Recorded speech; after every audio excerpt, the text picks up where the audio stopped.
Bom, antes de mais nada eu queria dizer que eu fico muito feliz de estar com vocês hoje aqui. Escutar o Dom Marconi falar depois dele é uma responsabilidade, né? Mas eu fico tranquilo porque eu sei que é um tema bem que desperta curiosidade, então o pessoal tem desejo, né, de escutar um pouquinho o que a igreja tem a dizer a respeito dessa dimensão do amor humano, como ele colocava, que está mais vinculada à dimensão de intimidade no interior do matrimônio, mas não só no interior do matrimônio, mas também na formação da pessoa. Se nós pensamos naquilo que seria a educação dos filhos, desde o processo da primeira e segunda infância, juventude, preparação já para um eventual matrimônio e vivência matrimonial até que a morte os separe. Então, numa visão assim global, tem muita coisa boa para ser dita naquilo que diz respeito ao modo como nós exercitamos a nossa sexualidade, ao modo como nós lidamos com o nosso próprio corpo. Então, antes de mais nada, eu queria dizer para vocês, por que eu estou aqui, né? Queria dizer por que me chamaram para falar. Eu estou na comissão de bioética, eu não venho sozinho, eu tenho uma equipe de pessoas que faz junto comigo esse trabalho na diocese, de podermos tratar dessa questão da dignidade da vida da pessoa, né? Da pessoa humana. Aqui tem algumas pessoas que estão comigo aqui, doutor Ubatan, né? Nós temos médicos, juristas, educadores. O Ubatan está com a sua esposa, a Denise hoje faz aniversário, né? Vamos dar uma salva de palmas para ela. Em vez de fazer festinha, está aqui com a gente, porque sabe da importância de estar com o maridão aí do lado. Acho que a Letícia também estava aí, né? Letícia com o seu esposo também. E junto com a comissão nós temos outros frutos que vão aparecendo nessa nossa missão como arquidiocese, de darmos uma palavra a respeito da vida humana, que também abarca o tema da sexualidade. Estão comigo aqui os promotores da vida, os que estão aqui, levanta a mão um pouquinho. Os jovens, ali em cima tem um grupo, aqui também tem alguns. É uma realidade da nossa diocese que se coloca a serviço nas paróquias para promoverem palestras que tocam temas delicados ligados à vida. E, de algum modo, eles fazem esse serviço também preparando-se com grupos de estudo, com grupos de formação, onde a gente vê o que exatamente a igreja, junto com a ciência, instrui aos cristãos, né? Nós temos também uma realidade que é a chamada equipe de métodos naturais, que não sei se a Andréia está aqui, tem ali alguém ali em cima, né? São várias famílias que também se colocam à disposição de poder iluminar um pouquinho esse tema da sexualidade humana, vendo esta proposta fantástica do grande profeta dos nossos tempos, que foi o Papa Paulo VI, quando na Humanae Vitae, deixou bem claro que não há uma separação entre o ato unitivo e o procriativo, né? Então, eu queria dizer para vocês que eu, junto com essa equipe, não sou aqui sexólogo, né? Não é a minha missão, ainda que a igreja me mandou estudar essas coisas. Quando eu fui enviado para Roma para fazer o mestrado e o doutorado, eu fiz uma especialização na moral em matrimônio e família. E um dos temas principais é a gente focalizar essa relação do cristão com o seu corpo e com a vida da sua sexualidade. E nós víamos, falando com o padre Ricardo, eu fico muito feliz de poder promover esse encontro aqui. A nossa intenção é de, no futuro, fazermos mais encontros de formação como esse. Primeiro porque a gente vê uma sede muito grande em vocês que são agentes de pastoral, né? Muitas vezes nós, na missão nossa na paróquia, somos chamados para darmos um testemunho, ou até mesmo para fazer uma palestra, para passar informação com conteúdo formativo de documento da igreja, e a gente se sente entre a cruz e a espada, porque há coisas que nem mesmo nós sabemos como aprofundar, né? Então é um momento importante para a nossa formação em vistas da nossa missão, mas, por outro lado, como vocês viram que o Dom Marconi tem uma boa noção da realidade, nós percebemos que os primeiros que somos chamados a aprender muita coisa aqui somos nós, né? Os que estão aqui sentadinhos hoje, que foram convidados para estar aqui, certamente vocês trazem os seus afãs, as suas dificuldades frente aos desafios da família hoje, né? Não só dúvidas com relação à vida íntima do casal, mas situações complicadas em casa, situações onde vocês veem os seus filhos jovens que vivem uma sexualidade banalizada e a gente perde o controle das mãos. Como que eu posso ajudar mais meu filho, né? Se vocês pensam nos menorzinhos, vocês podem pensar, e um filho meu que agora está num ambiente de escola, onde se fala tanto sobre ideologia de gênero e cartilhas que misturam, que criam confusões naquilo que seria a sexualidade humana. Então é muito bom que também nós abramos o coração hoje aqui, que sejamos os primeiros nessa atitude de docilidade àquilo que é a instrução que a igreja nos dá, para que possamos entrar numa conversão Porque, no fundo, a evangelização se faz assim. A nossa lógica, fala o Papa Francisco, é a lógica do testemunho. Mais do que uma lógica discursiva, argumentativa, nós somos chamados a vivermos, antes de mais nada, aquilo que é a proposta cristã, aquilo que o encontro com Cristo, desde a fé, gera em nós. Então vamos lá, vamos ao que interessa. Mas esse cara veio para falar de sexo ou não? Está falando uma introdução aí muito comprida, né? Então vamos lá. Nossa missão aqui como igreja não é entrarmos numa casuística de repente ficar esclarecendo o que a igreja aprova, o que a igreja não aprova. Eu sinto isso por parte de muitos de vocês. Às vezes vocês trazem as suas dúvidas, trazem as suas inquietações, e parece que a igreja é aquela que tem que falar, isso pode, isso não pode, né? E justamente quando a gente fala do tema da sexualidade, há uma tendência muito natural em nós de ligarmos aquilo que seja a dimensão sexual, especialmente quando a igreja está falando com a sua autoridade. Parece que o sexo, antes de mais nada, ou gera algum constrangimento, né? Porque muitos de nós talvez tenhamos aí feridas da nossa história, sim ou não? Né? Pode ser que nós trazemos, né, uma ausência de uma educação sexual adequada, nossos pais em outros períodos não souberam passar muitas coisas e você teve que aprender muita coisa aí tateando, né, aprendendo sozinho, e aí vieram as experiências ruins. Então nós trazemos muitas vezes constrangimentos quando tocamos sobre certos assuntos, porque vemos que somos os primeiros que não nos sentimos capazes de fazer tudo direitinho, vamos colocar assim. Mas mais do que esse constrangimento, muitas vezes vem uma impressão, mesmo no ambiente já católico, já de gente que frequenta a igreja, de que o discurso da igreja a respeito da sexualidade é um discurso negativo, proibitivo. Que a igreja fala, isso é pecado. A gente sempre associa sexo com pecado. É não tanto um tabu, mas é uma espécie de bloqueio que nós colocamos, como se a nossa visão fosse uma visão negativa da sexualidade. E isso não corresponde à realidade. Muito pelo contrário, se nós vamos às fontes do magistério, se nós vamos a esses grandes homens que Deus suscitou em cada geração, posso citar aqui, já falei Paulo VI, posso falar do grande São João Paulo II, que dá gosto de falar São no começo, agora São João Paulo II, e agora mesmo Papa Bento XVI, Papa Francisco, né, que agora depois do sínodo lançou esse documento maravilhoso, que é importante que vocês sejam pessoas que se interessem por esses textos, né, Amoris Laetitia, onde se fala da vida em família como um chamado a viver a alegria, inclusive na dimensão sexual. Então a igreja ela toca esses temas, ela tem uma inspiração que vem do próprio Deus, de que por trás e junto com a sexualidade há uma beleza, há um projeto de Deus, que naquilo que é a dimensão sexual tem pensado para nós uma realização profunda no exercício da sexualidade. Então cuidado para a gente não ser os primeiros a termos essa linguagem sempre muito, uma visão pequena, redutiva, daquilo que seria a grandeza da sexualidade humana. Isso vem de onde? E a igreja vai explicar sempre assim. Isso é importante, que o primeiro passo disso que eu quero tentar transmitir para vocês seja esse. Vem do modo como nós concebemos a nossa corporalidade.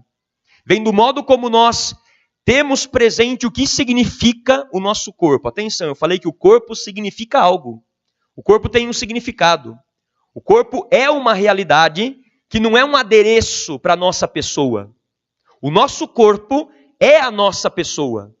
E justamente por essa visão um pouco ruim do corpo que muitas vezes nós trazemos, é que nós não entendemos bem a importância da sexualidade.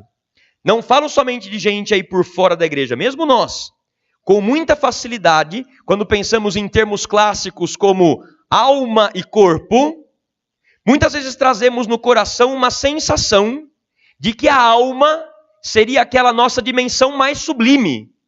Como se a alma, a psique, aquilo que seria a nossa capacidade racional de logificar, de compreender, de sentir, enfim, fazer uma hermenêutica da realidade, interpretar as coisas. Esse é o meu eu profundo. E a sensação que dá é que o corpo seria a parte mais baixa.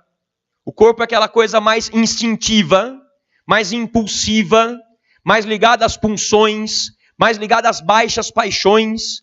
Então há uma sensação quase que num inconsciente coletivo de que o nosso corpo é uma coisa que que é baixa, que é algo que não é sagrado, que não é importante, que não há uma presença de Deus ali. Deus não tem a falar sobre o corpo, Deus tem a falar sobre a alma, o meu espírito, o meu eu profundo. E essa visão antropológica, às vezes saem uns palavrões assim, antropologia antropos é o homem, a humanidade. Antropologia é a visão sobre a humanidade. Essa visão sobre a pessoa não corresponde ao cristianismo. Importante que nós vejamos que nós, como cristãos, pela tradição judaico-cristã, concebemos o homem e a mulher numa totalidade, onde tanto o corpo quanto a alma são importantes. Por isso nós não desprezamos o corpo. Podemos esporadicamente, em certos momentos de tempos fortes, fazer um pouquinho de mortificação ao corpo, a gente pode falar de jejum, a gente pode falar de... Mas cuidado, para não demonizar o corpo, para não demonizar essa dimensão nossa, que é da nossa natureza, que faz parte da nossa constituição, que fala sobre quem sou eu e você. Então, o nosso corpo somos nós. Há uma união entre o corpo e o espírito. Eu não vou ficar aqui fazendo muito exemplo, mas é sempre assim. Se a gente está, muito nervoso, agora estou em semana de provas lá com os rapazes no seminário, eu sou formador do seminário. Então, os meninos estão tudo estudando para a prova, e metade do seminário está com dor de barriga. É assim. Quando a gente está psicologicamente abatido, nosso espírito está tenso, o nosso corpo sente isso junto. Eu falo sempre, por exemplo, quando eu estava fazendo a minha defesa da tese de mestrado, eu sentei numa cadeira de couro e fiquei lá por 1 hora falando com a bancada. Estava frio, hein? Quando eu levantei, eu achei que eu tinha feito xixi na cadeira, porque estava tudo molhado. Né? O corpo, não tinha por que suar, mas o corpo estava sofrendo aquela tensão do momento. Há uma união entre aquilo que somos nós, enquanto que corpo. Tanto é, a gente fala, esses dias esfriou um pouco. Você não fala, o meu corpo está sentindo frio. Não, você fala, eu estou com frio. Então, o nosso corpo somos nós. E mais, a igreja vai dizer e vai afirmar que o nosso corpo, baseada numa filosofia muito personalista, né? São João Paulo II inseriu na linguagem do magistério essa linha personalista, de ver a pessoa. E a gente vai afirmar que o nosso corpo é a nossa pessoa. Ele comunica quem somos nós. Ele manifesta a nossa pessoa. João Paulo II vai dizer, o corpo é uma epifania da pessoa. Então, por meio do nosso corpo, nós entramos em relações uns com os outros. Nós crescemos junto com as pessoas, naquilo que é a nossa expressão corporal. E você diz muito com o teu corpo. Né? Quem é pai e mãe aqui, eu não tenho filhos, mas no seminário eu vejo. Quando a gente vê um cara pela própria expressão facial, você percebe se ele está em crise, se ele não está em crise, né? O nosso corpo fala. E onde é que esse corpo tem uma ocasião de mais manifestar aquilo que ele experimenta, aquilo que ele sente, naquele que é o tema do amor conjugal? No momento do exercício da sexualidade. Né? O nosso corpo tem uma gramática, vai falar São João Paulo II. Você, para mostrar para a tua esposa que você se sente atraído por ela, o teu pênis fica enrijecido. É assim. Teu corpo está dizendo alguma coisa. A mulher, no momento de fazer amor com o seu marido, na intimidade do leito nupcial, se ela não gosta de ser tocada de um determinado modo, ela demonstra isso com o seu corpo. E ler, ser capaz de interpretar essa linguagem corporal, não é simples, não é uma ciência infusa, mas isso se aprende. Isso se aprende estando atento à linguagem corporal, percebendo que aquele corpo não é algo externo à pessoa, mas que aquele corpo é a pessoa. Isso é muito importante. João Paulo II gosta de dividir 2 expressõezinhas. Uma coisa é a corporalidade e outra coisa é a corporeidade. Olha que interessante. A dimensão corporal e a dimensão corpórea. A dimensão corporal talvez faz mais referência a aquilo que seria o nosso metabolismo, aquilo que são os nossos hormônios, o funcionamento dos nossos órgãos, nossos membros, essa é a nossa dimensão corporal. Mas junto a essa dimensão corporal, podemos falar de algo mais profundo que é a nossa dimensão corpórea, onde o nosso corpo está ligado à nossa pessoa, onde esse ritmo biológico da mulher vai fazer com que ela fique meio irritada em alguns dias, certo? Então, tudo isso afeta quem somos nós. O homem, no momento em que ele está produzindo aquilo que seria o líquido seminal, se ele não provoca uma ejaculação com uma masturbação ou com um ato sexual, por exemplo, Vocês sabem que o homem tem um ciclo, tanto quanto a mulher, ou não sabem? Muitas vezes não sabem, né? Já viram falar do fenômeno da poluição noturna? O que acontece? Se passa-se um tempo, né, os casais que de repente têm que viver um tempo de continência, porque a mulher está com um problema de saúde e de repente está fazendo um resguardo depois do parto, por exemplo. Então, se o homem não provocar uma ejaculação de um modo voluntário, vai passar um tempinho e o corpo dele, do mesmo jeito que a mulher tem um ciclo, o corpo dele vai produzir também esse líquido seminal, que não é a mesma coisa que o esperma. O esperma é mais pastoso, mais amarelado, né, mais denso. O líquido seminal é mais transparente, mais mucoso. E o que acontece? Ele vai expelir de um modo natural. De repente lá, está sonhando e o pênis se encheu de sangue, abre ali a porteirinha, como alguém falou agora há pouco, e sai de um modo natural. Isso nem sequer é pecado, porque é uma coisa espontânea. Não há o consentimento da vontade. É normal que o homem, sem provocar, produza esse tipo de material. Por isso é interessante que essas coisas, às vezes, né, dependendo da idade do teu filho, é bom que você ensine isso para ele. Porque nós temos muitos rapazes aí que vivem, ficam impactados e de repente se masturbam com frequência, não sabem disso, e não sabem como combater, por exemplo, a masturbação. E se você de repente ensina o teu filho e fala, olha, se você vai analisando o teu corpo, você vai percebendo que o teu corpo tem um ciclo. E o que acontece com o teu corpo quando ele está produzindo esse líquido seminal? O teu corpo fica muito mais apetitoso a nível sexual. Então o homem, naquele período de uma produção do líquido seminal, fica muito mais sensível, muito mais à flor da pele. Eu que sou célebre, por exemplo, nós que somos padres, nós não temos uma atividade dos genitais. Nossa vida de celibato pressupõe que a gente não tem relação com ninguém, nem com mulher, nem com homem, nem com criança, nem com bicho, e a gente também não se masturba. Então o que acontece? O nosso corpo a gente vai percebendo o nosso ciclo. E naquelas semanas que eu estou produzindo esse líquido, o que eu faço? Eu fico mais esperto, se eu estou mais à flor da pele, eu não fico falando com nenhuma mulher sozinho, eu não fico na internet um tempão, eu rezo um pouco mais, peço mais ajuda à Virgem Maria, e assim a gente vai mantendo um equilíbrio na sexualidade dentro do celibato. Pois aqui é importante vocês verem como há uma união entre aquilo que acontece no ciclo do meu corpo e que nós podemos orientar de algum modo. Fiz esse exemplo para vocês verem como há uma necessidade de todos nós, homens e mulheres, vermos que a nossa sexualidade tem uma dimensão que toca a nossa pessoa, e sendo quem somos, capazes de crescermos juntos, de nos instruirmos, nós podemos guiar a nossa sexualidade. É possível que os nossos sentimentos, emoções, que a nossa criatividade, que a nossa imaginação, que a nossa razão, a nossa vontade, os nossos apetites, tudo aquilo que faz parte desse complexo que é o homem, nessa dimensão corpórea, ele pode ir ajudando, não a dominar, não a sufocar, não a abafar aquilo que seriam as nossas pulsões sexuais, mas a canalizá-las, a dar uma orientação para o bem. E se a tua vocação é o matrimônio, você pode canalizar tudo isso, toda a tua pessoa, como falava Dom Marconi, numa doação para o outro. Agora, isso não é simples, isso é muito complexo. E por que é complexo? E aqui chega o segundo passo. Porque nós, quando fomos pensados por Deus e criados à sua imagem e semelhança, nós não fomos criados como pessoas idênticas. Nós não somos iguais, ainda que muitas ideologias tentem cada vez mais fomentar esse tipo de necessidade naquilo que é a sociedade. Temos que ser iguais. Não, nós não fomos criados iguais. Nós fomos criados em igual dignidade, mas marcados por uma profunda diferença sexual.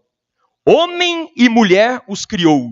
O livro do Gênesis, e aqui se baseia toda a teologia da igreja a respeito do corpo, vai dizer que o homem foi criado à imagem e semelhança de Deus na diversidade, na diferença sexual. E uma coisa é o que acontece no interior dessa maquinária masculina, e outra coisa é o que acontece no universo feminino. E aí está a beleza do chamado à comunhão. Porque nós não vivemos o amor numa dimensão narcisista. Narciso acha feio que não é espelho, falava o Caetano, né? Você está igual pro outro. Nós não estamos diante do espelho. Somos diferentes. Somos diferentes. E nessa diferença, somos chamados a crescermos juntos. Aqui esse tema da diferença sexual é muito interessante. João Paulo II, eu queria dizer isso para vocês, na base de toda essa teologia da igreja, estão umas catequeses que o Papa João Paulo II, no período, dedicou muitos anos do seu pontificado, mais de 3 anos, ele passou falando sobre, olha que interessante, a teologia do corpo. Teologia é aquilo que vincula a Deus. Theos, Deus, logia. Uma reflexão do ponto de vista divino a respeito do nosso corpo. Eu falava para vocês, o nosso corpo não é uma coisa ruim, negativa. Isso é coisa de Platão ainda. Vocês pensam na filosofia grega? Platão falava isso. Corpo é uma coisa ruim. O que importa é o espírito, é a alma racional do homem. O corpo é o cárcere da alma, como se tivesse que ser desprezado e colocado de lado. O cristianismo vai falar, não, o nosso corpo é importante. Ele tem uma dignidade. Se você manipula o corpo de alguém, você está ferindo aquela pessoa. Se você, ao fazer amor com a tua esposa, naquilo que são as carícias, naquilo que são os gestos de ternura, como fala o Papa João Paulo II, nas famosas preliminares, se você objetualiza a tua esposa, você não está tocando ali um conjunto de células. Ao fazer um carinho na tua esposa, você está tocando a ela mesma. É muito importante que nós não separemos o nosso corpo de nós. Isso é muito importante. E a igreja vai dizer que essa marca da diferença sexual é uma herança de Deus. Isso que talvez a gente aqui não esteja muito acostumado a escutar, né? Vocês pensem um pouquinho, essa expressão, o homem foi criado à imagem e semelhança de Deus. O que é a imagem e semelhança de Deus? O que é Deus na sua essência? Tá? Se nós pensamos assim, o que é Deus? São João vai falar, Deus é amor. Deus é trindade, gente. O que nós começamos a fazer aqui, a hora que o Ricardo foi rezar? Ele começou falando em nome do Pai, do Filho e do Espírito Santo. Deus é um único Deus que se manifesta em 3 pessoas. São 3 pessoas que não são iguais, são diferentes. Cada uma tem as suas características. A gente costuma falar que é mais típico do Pai dizermos que Ele é o Criador de todas as coisas. Do Filho, que se encarnou em Jesus Cristo, é o Redentor, que veio nos salvar, dando a sua vida numa cruz para o perdão dos nossos pecados e ressuscitou para a nossa justificação. O Espírito é aquele que nos santifica, por isso quando vivemos os sacramentos, quando vocês 2 estavam lá diante do Padre para casar, veio uma graça do Espírito Santo para vocês viverem a fidelidade, a abertura à vida, o amor recíproco, o respeito. O Espírito Santo santifica. Cada uma das pessoas da Santíssima Trindade tem as suas características. Na linguagem agostiniana de Santo Agostinho, se fala de processões, as processões trinitárias. Há uma diversidade no seio da Trindade. Porém, embora diversos, há uma relação de amor intrínseca a essa realidade divina que faz deles 3 uma só coisa.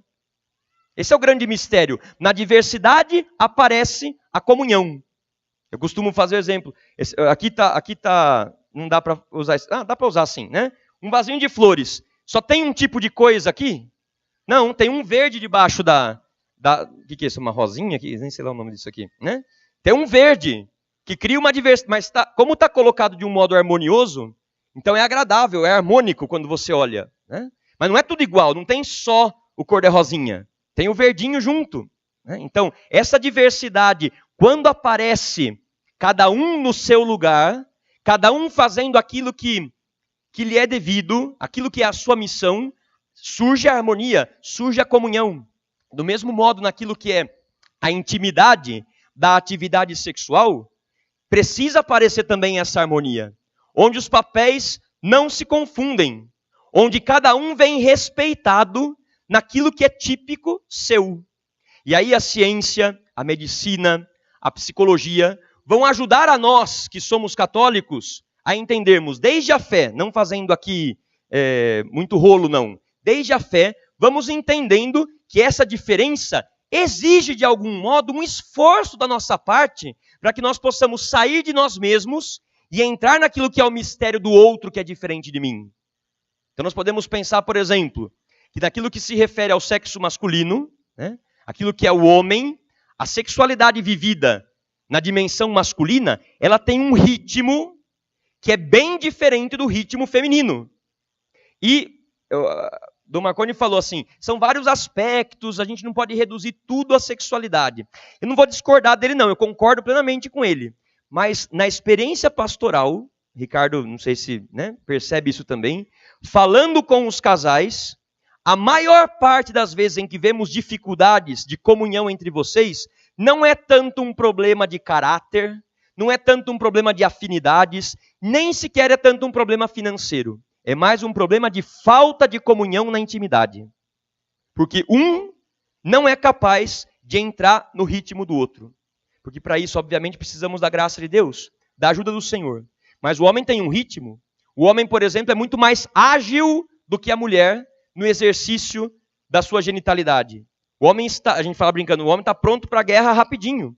Não precisa de muito para que ele possa entrar naquilo que a gente chama de grau de excitação.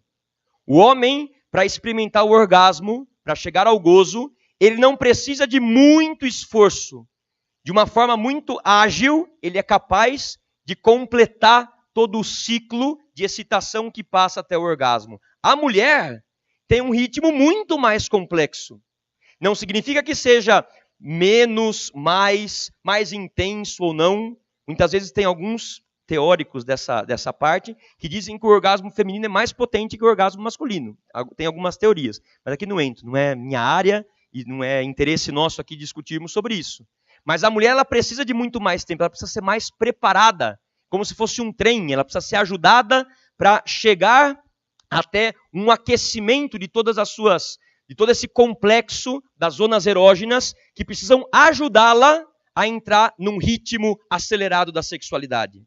E o que acontece é que muitas vezes o homem acaba não sabendo esperar, aguardar o ritmo da sua esposa. Ou às vezes vice-versa, porque o tempo vai passando e às vezes também essas coisas são muito relativas ao organismo de cada um.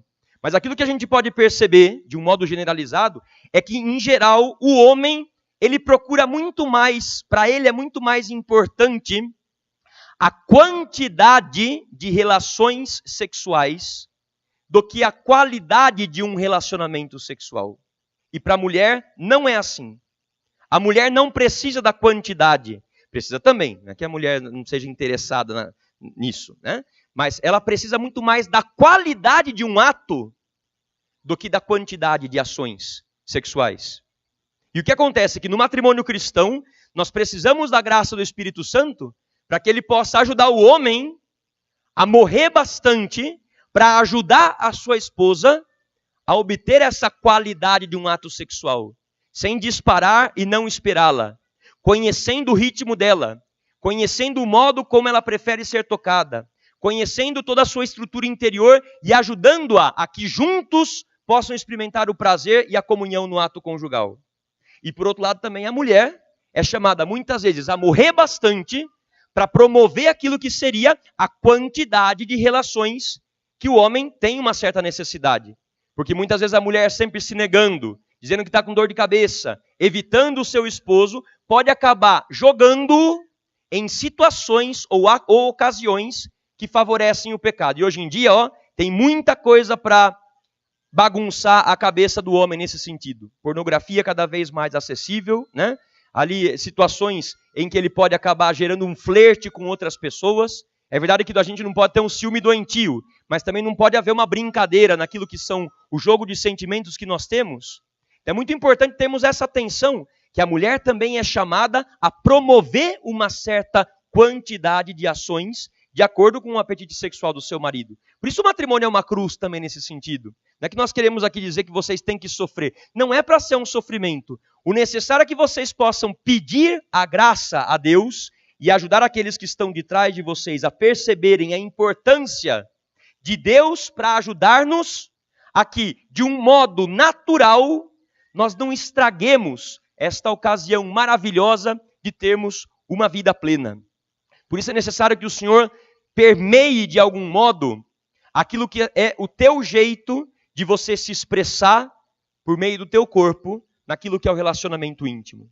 Por isso nós insistimos sempre, né? que do mesmo modo como a igreja afirma que antes do matrimônio não é o momento de entrar num tipo de intimidade exagerada, porque um casal de namorados, eles podem ter uma certa intimidade. É importante até mesmo que eles tenham alguns momentos em que vão se conhecendo, com beijos, com carícias, nada que envolva uma intimidade exagerada, nada que envolva a dimensão genital, porque a dimensão genital é o modo como Deus pensou para exprimir o ápice do amor. Isso é reservado ao matrimônio.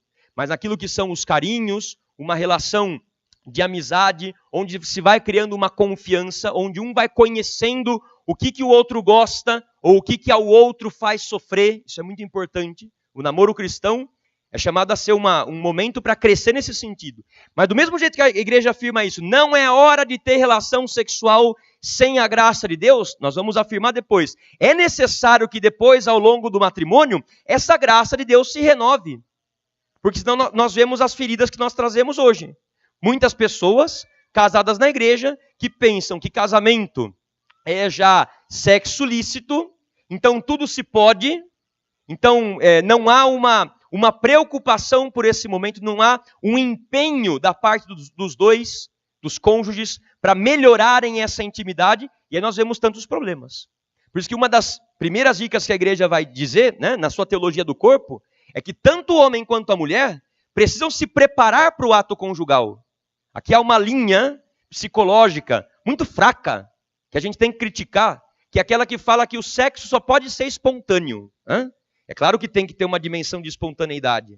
Mas cuidado, porque o amor cristão, os cristãos sabendo que é algo tão complexo, que ela muitas vezes fala uma linguagem que eu não conheço plenamente. Pois então é bom que os dois se preparem para uma relação íntima. E do mesmo jeito como eu, na pessoa de um padre, né? Quando eu vou celebrar a missa, Ricardo também, nós nos preparamos para podermos celebrar a Eucaristia, e nós vamos lá, nos arrumamos e preparamos a homilia, e antes de começar a celebração na sacristia, a gente faz uma oração, e a gente se prepara para que aquilo ali seja algo bem realizado, em que eu também estou preparado para viver aquilo, eu estou agindo na pessoa de Jesus Cristo, eu estou falando palavras na primeira pessoa do singular, tomar, isto é o meu corpo. Então, se eu não me preparo, eu vivo aquilo de um modo robótico, que não me edifica e não edifica, consequentemente, as pessoas. Do mesmo modo, se não há uma preparação para aquilo que é intimidade conjugal, e essa preparação não é uma coisa assim tão espiritual, também é espiritual, mas é algo muito prático que diz respeito ao valor e à dignidade que nós damos ao nosso corpo. Por isso que uma das primeiras coisas que João Paulo II pede é higiene.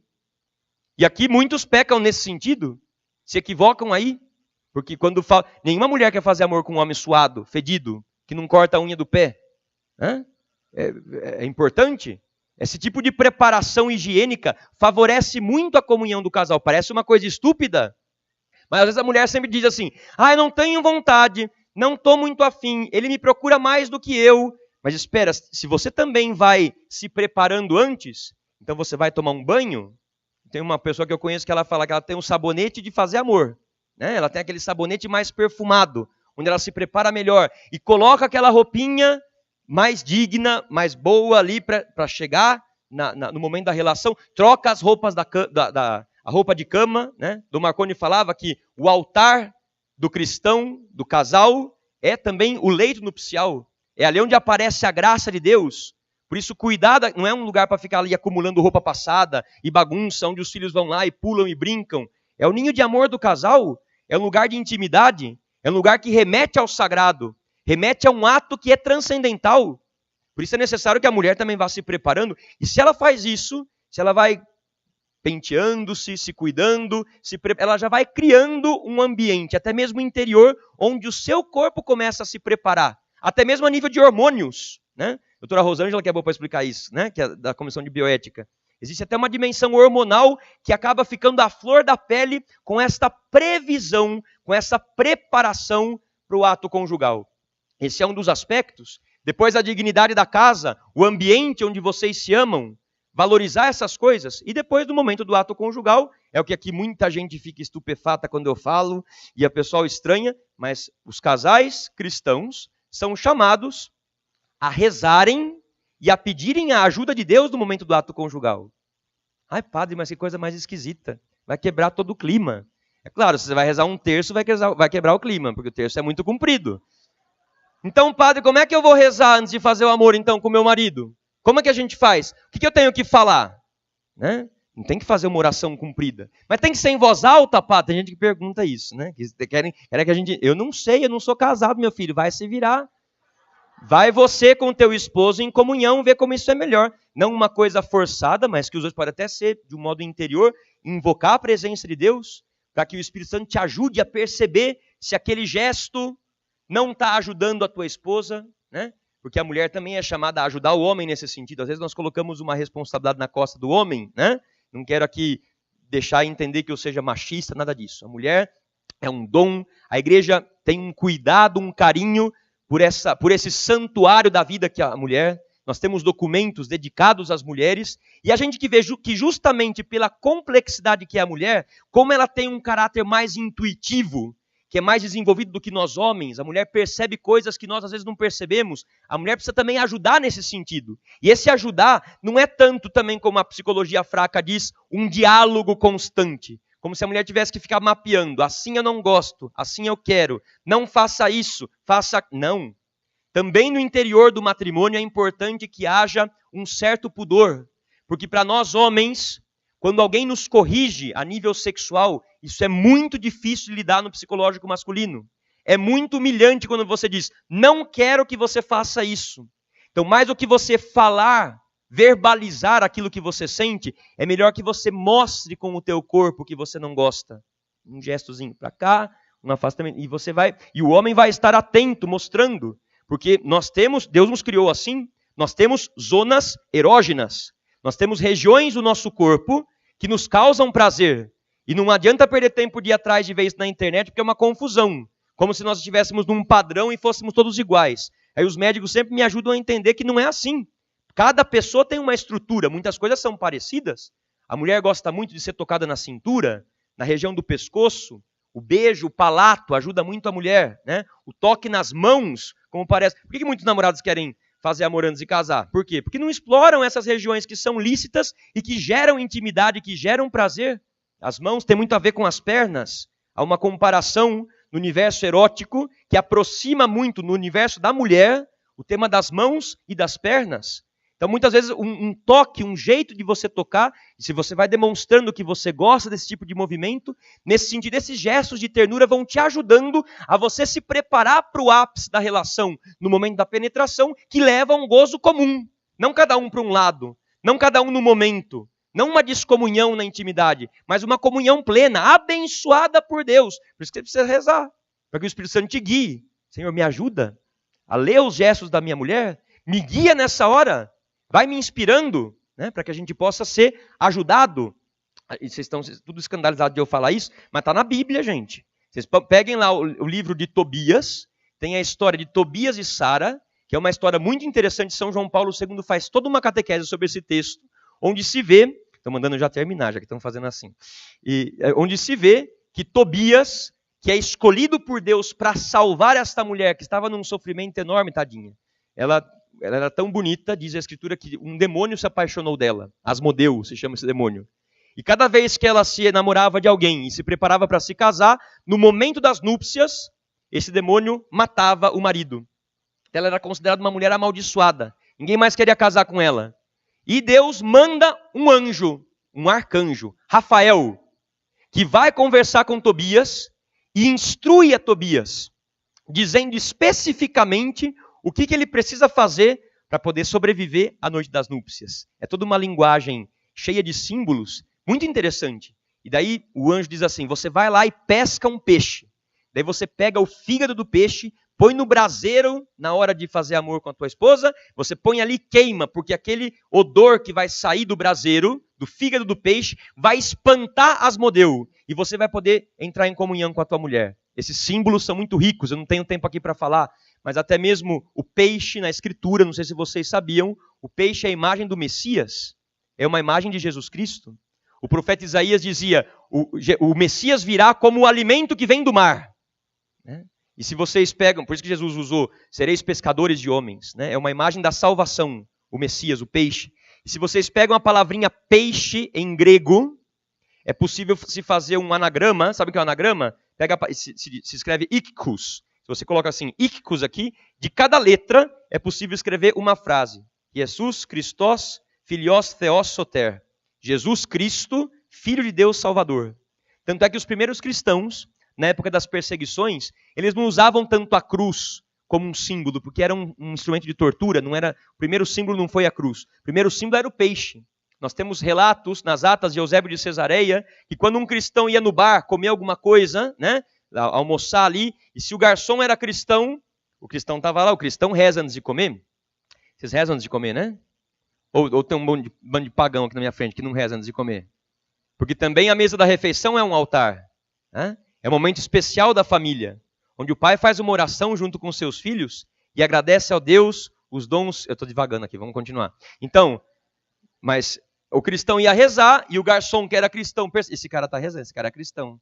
Ele pegava, molhava o dedo no vinho, está escrito assim nas atas, e desenhava um peixinho assim na mesa, né, com a gota do vinho, e o outro cumprimentava. Se saudavam assim, na descrição, porque era muito perigoso, eles podiam ser denunciados e mortos. Né? Então o peixe é uma imagem do cristão, uma imagem de Jesus Cristo. E Rafael fala, coloca o fígado do peixe, que naquele braseiro, quando subia a fumaça, você sabe que a fumaça é a imagem da oração, por isso a gente usa os turíbulos nas missas, né? Quando a gente põe aquele... O Ricardo que é bom disso. O Ricardo, quando foi meu companheiro de seminário, ele é o melhor para fazer turíbulo lá.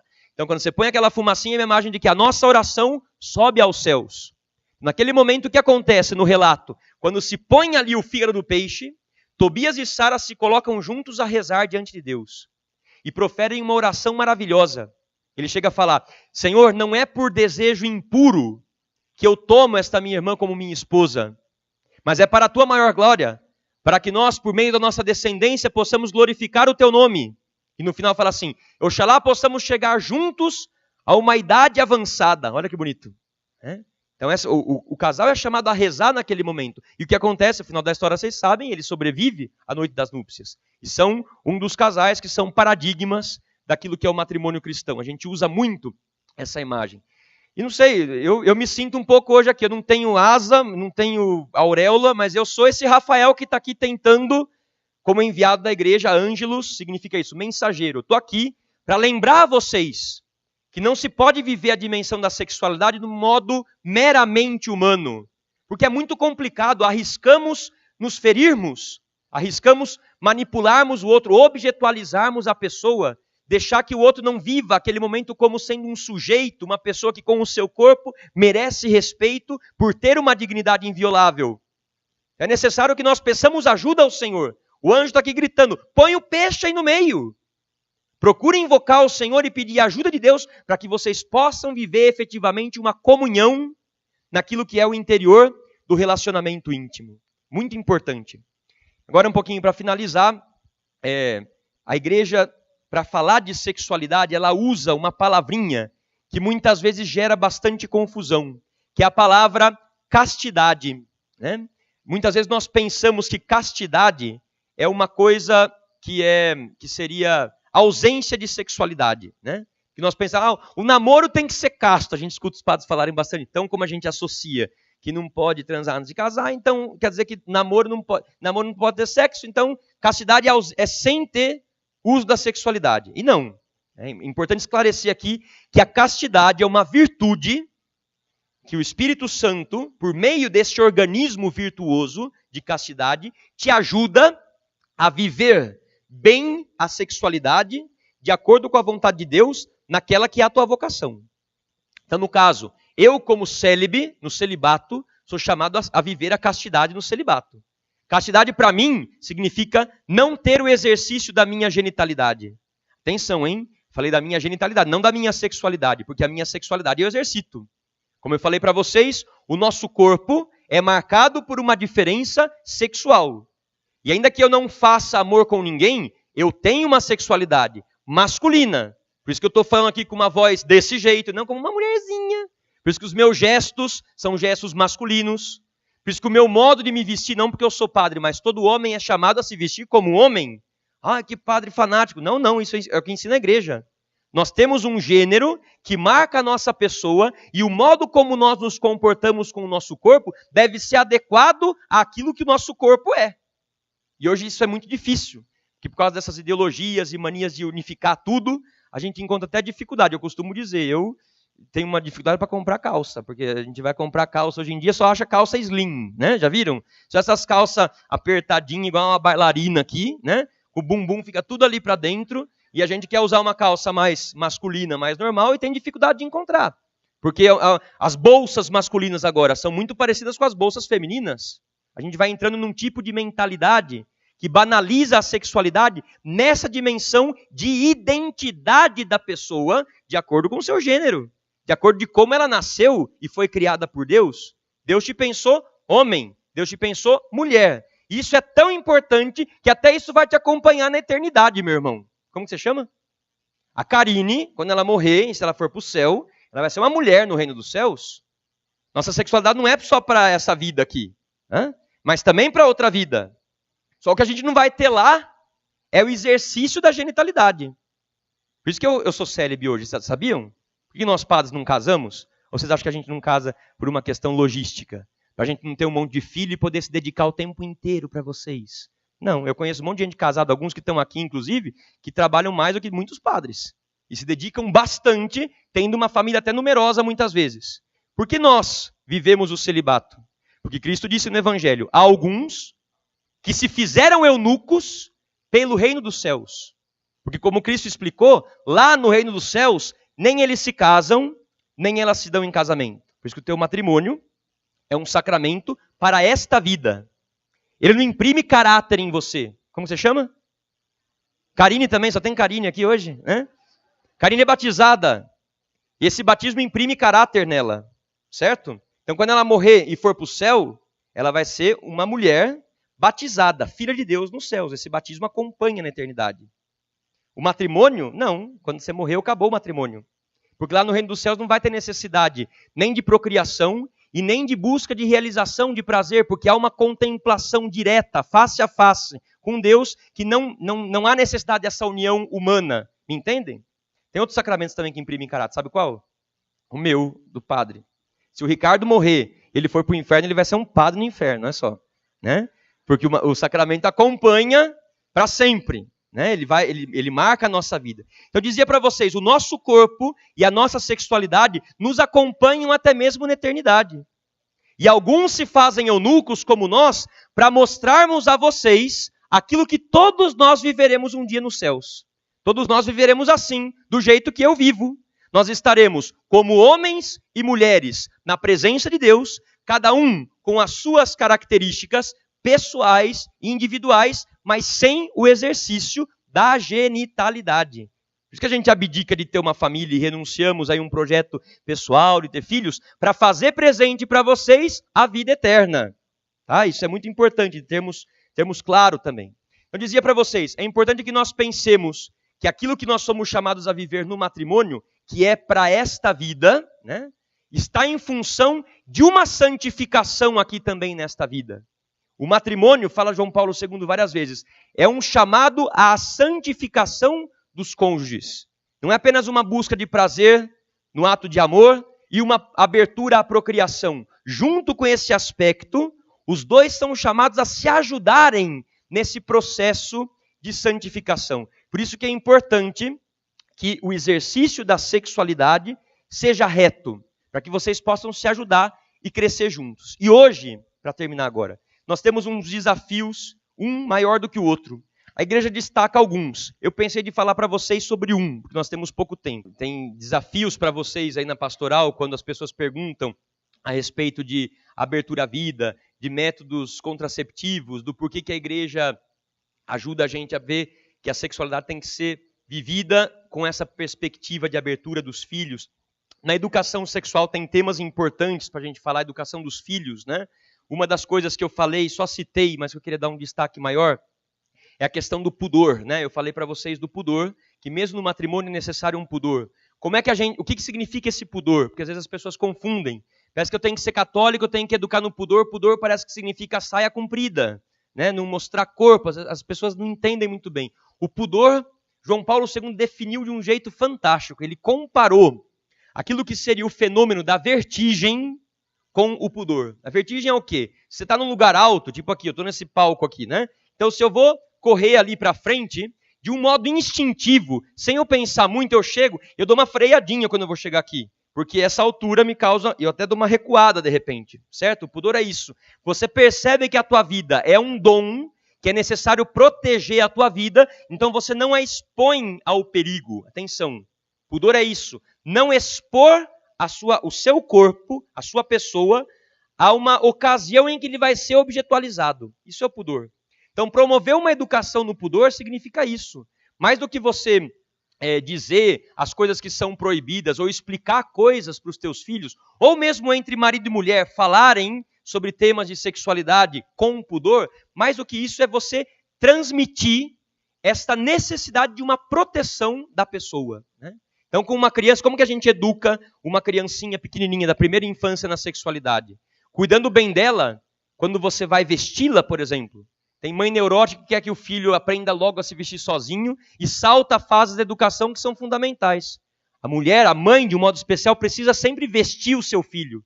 Quando ela veste, ela fala, olha que lindinha que você ficou, parece uma princesa. Isso ajuda a valorizar a criança. Ela vai valorizar o corpo, quem ela é, né? Depois o teu filho vai crescendo, a linguagem vai mudando. Eu tive uma educação sexual, graças a Deus meus pais me ajudaram muito. Meu pai não ficava fazendo discurso sobre por que a masturbação era pecado. Ele falava, João, toma banho mais rápido. Falava isso. E basta. Isso já ajudava a entender. De vez em quando ele conversava comigo, a gente ia pra praia, quando a gente ia viajar de férias, ele começava, então você tá namorando a Juliana, né? E aí, como é que tá? Vocês se tratam bem? Não tá avançando o sinal, não? Alguma coisa ele falava, né? Mas há um pudor também no modo de nós comunicarmos as coisas. João, não vai dormir pelado, tem que dormir de pijama. Seu corpo é importante. Depois você também fica sem camisa em casa, andando que nem um largado. Que testemunho de pudor que você vai dar para o teu filho, não é verdade? Então, o ambiente da casa, João Paulo II vai insistir muito nisso. O ambiente, a ocasião, vai acabar favorecendo uma sexualidade equilibrada ou vai acabar promovendo aquilo que seria a banalização da sexualidade.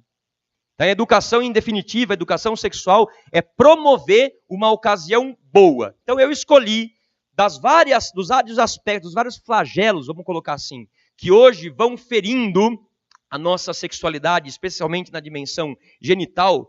A igreja ela destaca alguns temas que são feridas, ofensas à castidade. Uma delas, a gente poderia falar da masturbação, da fornicação, do tema do homossexualismo, do estupro, da violência, né? Tantas pessoas nas paróquias, não sejam tolos, mas as pessoas para quem vocês falam, muitas vezes essas pessoas passaram por experiências muito fortes na sua infância e foram tocadas, ou então viram alguma coisa que as marcou. Então, quando tocam esses temas, sofrem, né? Então, é importante que a gente possa saber lidar com esses desafios. Mas um dos desafios que eu vejo, assim, um dos mais difíceis de vencer hoje em dia, é o tema da pornografia. A igreja tem um documento, né, onde ela fala sobre a internet de modo especial, mas que ela aborda muito bem esse tema. Baseado nesse documento, eu vou colocar para vocês algumas coisas. Nós somos chamados a combater fortemente contra a pornografia. Não estou falando aqui por causa dos seus filhos, estou falando por causa de vocês. Vocês são os primeiros, homens e mulheres, que muitas vezes acabam se buscando um pouco de compensação no acesso a imagens pornográficas, né? É um grande desafio que a gente tem, está cada vez mais complicado. Eu tive um avô que foi muito presente na minha vida. Meu avô já morreu, está no céu, está com o Senhor, e ele me ajudou muito nessa dimensão da sexualidade. Ele falava abertamente comigo algumas coisas. Ele falava assim, ô João, para você é duro, hein? E olha que eu estou falando de anos atrás, eu já estou ficando velho também, né? Ele fala assim, para você é duro, hein? É tão fácil hoje em dia achar uma revista numa banca, né, de mulher pelada. No meu tempo era tão difícil, a primeira mulher pelada que eu vi foi numa Bíblia, ele falava assim. Foi um desenho de Adão e Eva, que estava a Eva assim, peladinha lá, com Adão, né? Diz que ele voltava o tempo inteiro ali na imagem do Adão e Eva, né? Quando ele era moleque. E ele falava, olha só que ingênuo meu avô, né? Falava assim, e olha assim, para você é tão complicado, né? E era complicado mesmo. Quando eu tinha os meus 14, 15 anos, minha cidade era pequena, eu tinha que ir na banca lá do outro bairro, lá longe, quando meu pai não conhecia o dono da banca, e tinha que pagar para ter material pornográfico, né? Tinha que botar uma revista encapadinha com um jornal, assim, para ninguém ver o que era a capa, e tinha que ir num lugar escondido, era difícil. Agora como é que é? Qualquer computador, qualquer celular, você vê das aberrações mais perversas que vocês podem imaginar. Os sites pornográficos, eu fiz um seminário de 3 meses sobre a pornografia. Os sites são autênticos menus de restaurantes, né? Você abre e você pode escolher ver de tudo o que você quiser. Não só mulher com homem, mas interracial, hardcore é com violência, né? Japonês com tailandês, né? E daí, como a psique humana é sempre insaciável, ela vai alimentando a curiosidade e isso vai levando a procurar coisas estranhas, que são autênticas parafilias, nós chamamos, e vão deformando a imagem da sexualidade dentro da pessoa. Tem estudos que nós fizemos que demonstram que uma imagem fixa, ou seja, uma foto que envolve nudez na pornografia, ela fica no inconsciente humano por mais de 1 ano e 3 meses. E uma imagem com ação, ou seja, um vídeo, ela fica por mais de 3 anos passando pela cabeça da pessoa. Então, se você pega um jovenzinho que a cada semana ou a cada dia vai tendo acesso a esse tipo de coisa, ele vai corrompendo tudo aquilo que ele pensa sobre a sexualidade. Feuerbach, que é um filósofo que eu gosto muito, ele diz assim, que o homem se torna aquilo que ele come. Então, se você está vendo aquilo o tempo inteiro, não é à toa que Jesus Cristo falou no Evangelho, a lâmpada do corpo é o olho. E se o teu olho estiver doente, todo o teu corpo fica doente. Quanto mais você vai absorvendo essas imagens, mais você vai assimilando que aquilo é uma coisa interessante. E aqui estão os 2 grandes problemas da pornografia. As 2 grandes falácias, mentiras, podres da pornografia. A primeira delas é que sempre associam aquilo que seria o prazer à dor, à violência, né? ao grito. Vocês pegam esses filmes pornográficos, sempre tem gente gritando ali, num escândalo, numa coisa, como se fosse algo bom aquilo. E o que acontece? Como isso fica na tua cabeça, depois quando chega o momento de você fazer amor com a tua esposa, como a tua esposa não grita daquele jeito, como você também não fica arfando daquele jeito, como a relação humana, sexual, boa, natural, não exige esse tipo de comportamento desequilibrado, há uma sensação inconsciente de que a tua relação no matrimônio não é uma coisa muito boa. É mais papai e mamãe. É mais simples, mas não é uma coisa tão bombástica. Então você acaba sempre projetando, não conscientemente, de um modo assim, instintivo, pensar, não está bom, poderia ser melhor. Ai, que vida dura que eu tenho. Minha vida é assim, olha com essa simplicidade, né? E depois tem uma outra grande mentira junto com a pornografia, que é essa dimensão plástica da sexualidade. São João Paulo II fala que a gente vive um momento, uma geração, em que o corpo é algo descartável. Você usa, manipula. Então você prepara do jeito que você gosta. Se vocês pegam os atores pornôs, sempre eles têm uma estrutura física muito exagerada, que não corresponde à realidade. Os homens sempre com membros gigantescos, muito bombados, com tanquinho aqui, tá lá. A mulher também com seios muito não sei como. Então o que acontece? Esse é o ideal que vai entrando no teu coração de como é uma pessoa bonita a nível de apetite sexual. Como depois a tua esposa não é desse jeito, teu marido nem falar, passa longe. Então qual que é o grande problema da pornografia? Vocês riem, né? Mas é... Gente, sabe o que é o grande problema? Que daí você entra, sabe no quê? Nesse conformismo que muitas pessoas vivem. Né? Ou então você vai tentar fazer uma coisa mais... Ou você fala assim, para mim não tocou ter esse tipo de pessoa. Para mim sobrou isso aqui. Né? E você vai se conformando. Ou então você chega no pior, que é tentar fazer da tua mulher uma prostituta no leito nupcial. E procurar obrigá-la a se submeter a certas coisas que você acha interessantes. E vice-versa. Então, isso é muito perigoso. Isso fere a dignidade do matrimônio. E aí o Espírito Santo passa longe. Passa longe. Por isso é importante combater a pornografia. Seriamente. Mulheres e homens. Como combater? Em função dos teus filhos, mas também de vocês. Como eu falei antes. Promovendo uma ocasião boa de pudor naquilo que é o teu dia a dia. Não deixando que se criem ocasiões que favorecem a pornografia. Então, por exemplo, computador no quarto do teu filho, nada disso. Não vai ajudá-lo. Celular com internet aberta para o teu filho, precisa ajudar a controlar. Você precisa ter a senha e saber como dar uma olhadinha nas coisas que ele procura ver. E as crianças, já pequenas, são espertíssimas, apagam histórico, dão um jeito de manipular. Mas você pode tentar, pelo menos, mostrar para eles que aquilo é uma coisa que vai prejudicá-los. Então aprendam, coloca o computador num lugar público da casa, né? Dizer que quando vocês não estão em casa como pais, não se abre internet quando estiverem sozinhos. Ou então aquilo que é o mais indicado pela igreja, colocar um bom filtro no teu computador. Ah, padre, você está por fora. O pessoal sabe pular esses filtros. Sabe, mas tem alguns que são muito difíceis de pular. E a experiência mostra que acaba ajudando se você coloca. Eu coloquei no meu, para que Deus me ajude. Eu coloquei um lá que se chama anti-porn. E é muito interessante. Você baixa lá, coloca esse negócio, e você não sabe a senha que você coloca. Eu pedi para um padre amigo meu colocar lá a senha. E às vezes eu vou baixar um artigo que fala lá sobre a sexualidade humana em João Paulo II. Aí sai um passarinho que faz não. E ele bloqueia. Né? Daí o que eu preciso fazer? Eu tenho que chamar esse padre amigo meu, que vai lá e põe lá a senha que só ele sabe, ele libera, eu baixo aquele documento, ele põe a senha de novo e eu estou protegido. Né? E assim eu estou sem ver pornografia por anos. Deus me ajuda.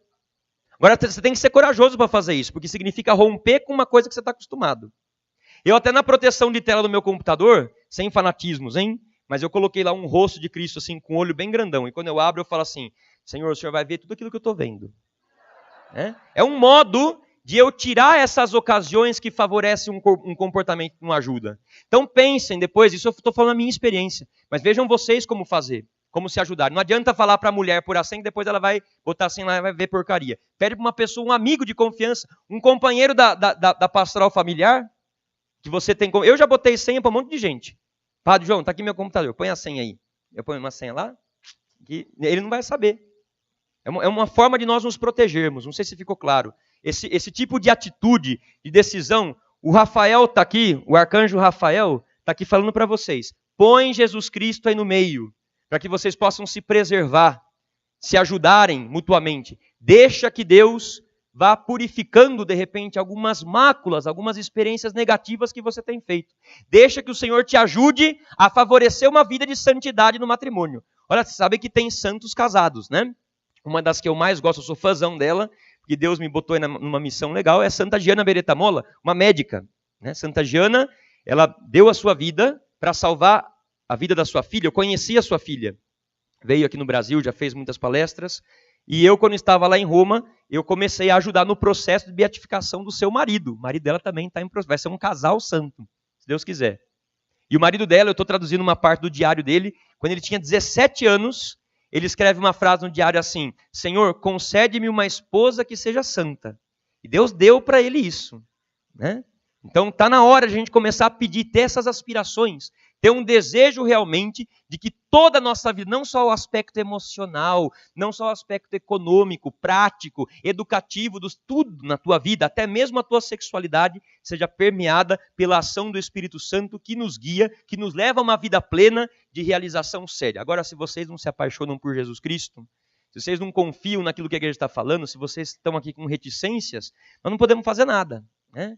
Como eu, se eu não me apaixono por Cristo, meu ministério é patético, é medíocre.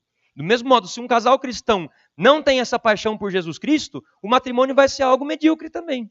Vai ser algo baseado nas emoções, então tem hora que está bom, tem hora que não. Não vamos idealizar aqui uma vida perfeita, mas é necessário se abrir ao Senhor. Então eu espero que nos próximos encontros nós possamos tocar em outros temas, né, que são também interessantes. Hoje fica assim um aperitivo aí para a gente poder desejar crescer juntos nessa caminhada de santidade. Obrigado pela atenção.